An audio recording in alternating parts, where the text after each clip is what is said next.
Some women, I pray that at the end of this drama, those that are using them and those they are using will learn their lessons. I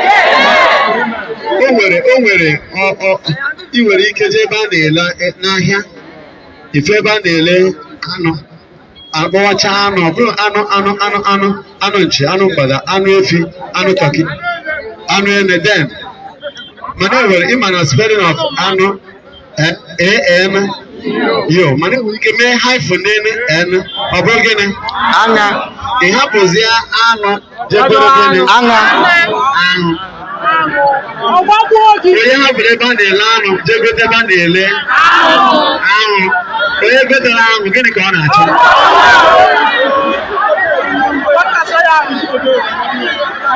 praise the Lord. Ndị be gọvanọ kpọrọ ka aka mụọ situation nsị a na ebe m nọ all silence ka asị m keep abụ na asị ihe na-emebi akpawa ebe niile nsị until I hear from the bishop I must obey my bishop. I don't disobey my bishop. Unu na-agakwa ihe na-aga n'ihu otezi aka bishop na wee sizie mbara gawa wee sizie ọ na-anụhụ isi a ka m ji si ebe m nọ wee bara gawa ekele m Chukwu na ihe mebiri nnukwu. Praise the Lord. Amen. Amen.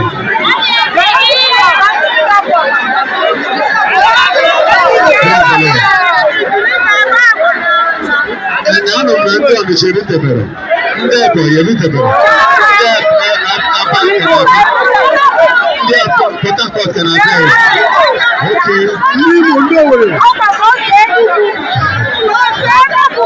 okay. Any go much about the NMS. So I'll give you the essay. But Mbaka is not a politician. If I tell Buhari to change, how is it a crime? If I say that there is insecurity in Nigeria, did Bishop Cook cannot say so? Did Bishop Ona not say so? Did Cardinal Onai cannot say so? And many other priests? And the college of the bishops of this country would be expecting us to open our mouth and continue evil. How can Father Mbaka, under this kind of anointing, be quiet when my people are dying? Will God forgive me? So, I thank all of you. However, you have come to show solidarity. I didn't ask anybody to come out to demonstrate. Even I was the one coming, go back when I heard it. I told the people everybody should go back. I thought everybody has gone back.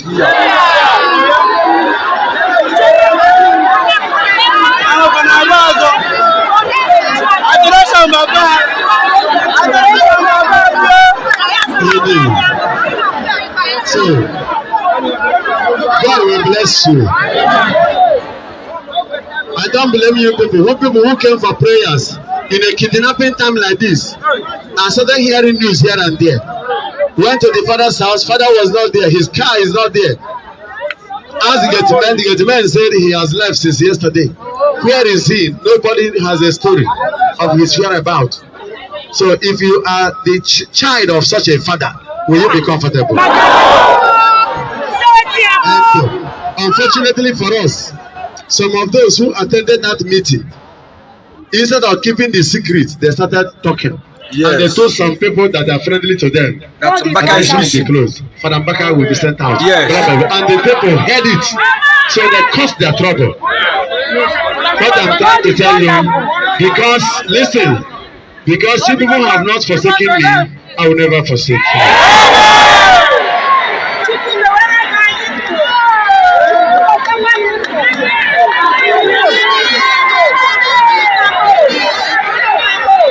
Again.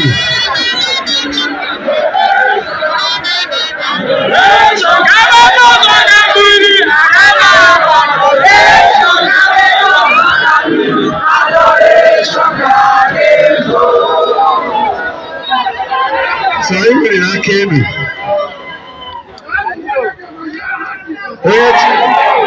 Amen.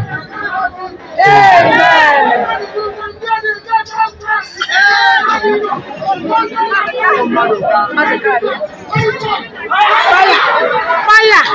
Amen. Chinyere Chineke aka elu. Anyị na-arịọ amara n'isi unu. Onye nwe papa m, iwe ọkaka, chi m onye ọrụ ebube, iwe ọkaka.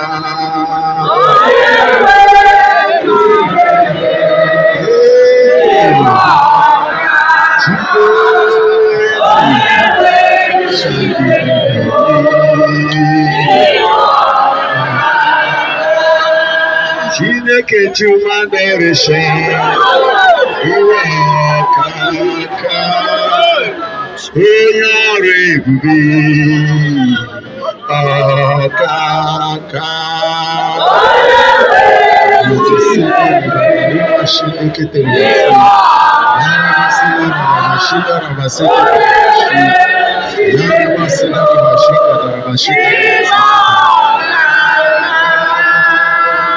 ebube aka na-agwọ ọrịa m, iwe ọkaka, chimuchi na-aza ekpere, ọkaka.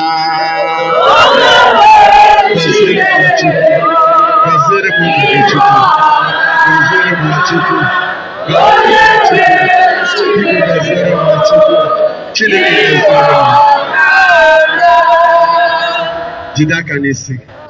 Kedu ihe ị chọrọ ka Jizọs mere?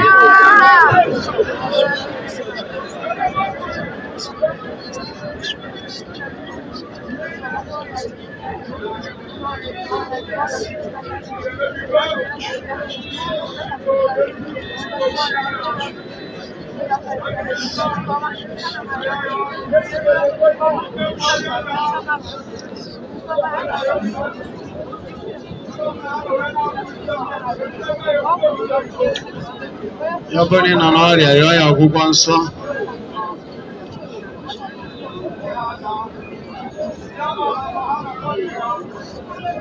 Ndị aka ji were ebe onwe ha, were ebe onwe unu. Ndị apụrụ ọnụ, Chukwu agọziwe unu, gọziwe unu, gọziwe unu. Ogbenye ihe na-ebe a bụrụ nwa ọgaranya.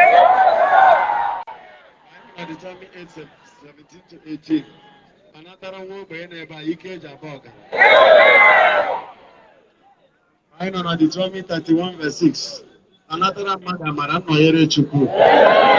God will never forsake you. Anyị kpadoro okwu n'ike okwu papa. Psalm 9:13.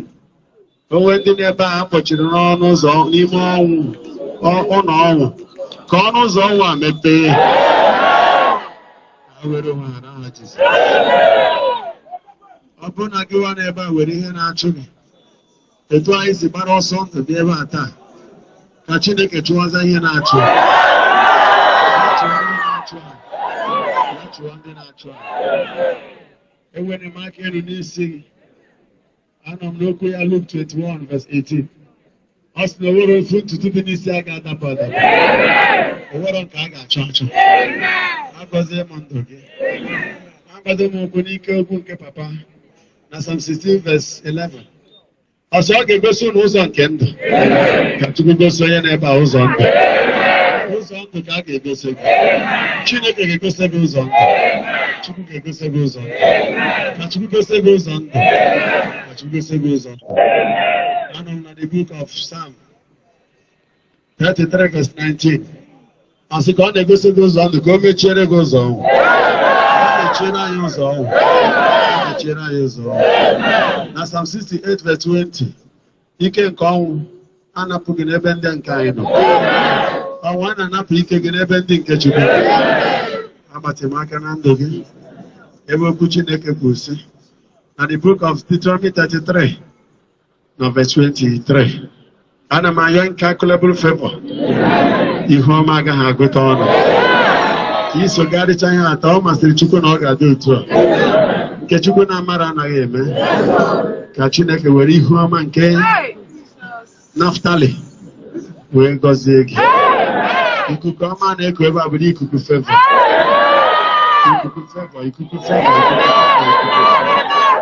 Agọziri m ndụ unu na Psalm 45:12.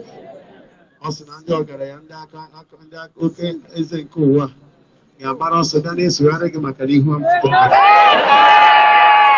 na-eso gị bụ maka na ihu ọma bụ na oge ha ga-abịa ha ga-ebu ọtụtụ akụ na ụba were na-esogharị ka ndị eze nke ụwa na ndị eze nke mmụọ ka ha bidokwara akụ na ụba bido sogharị ebe Nwachukwu na-ebe a ga-ebu akụ na ụba sogharị ahụ ha ga-ebu akụ na ụba sogharị gị maka na ha nọ n'ihu ọma bụ na gị ihu ọma ya bụ gị taa n'aha Jizọs. Ihu ọma ya bụ gị taa n'aha Jizọs. Ihu ọma ya bụ gị taa n'aha Jizọs. Ihu ọma gị taa n'aha Jizọs. As the men of greatest wealth shall entreat your favor with gifts. When they hear about you, they shall come, as in the days of Matthew chapter 2, verse 11. And they opened their treasure, and they started bringing out what they had. Number one, they brought was gold. Number two, frankincense. Number three, myrrh. As we are here now, because we are Jesus people, may all the gifts given to Jesus, gold, frankincense, and myrrh, come to all of us here.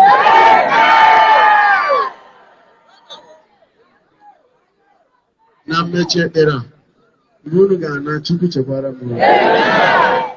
ọkọ ọjọọ akụkọ n'obi ebe bishọp sigoro si na-achị ihe ma ekwe ihe anyị na-eme ajụrụ m ese ya nke mbọsị ụka ọsị na a ga-akanụ so msi ebe m gwa na-asị nwụsị ọsị na-achị ekwe azụ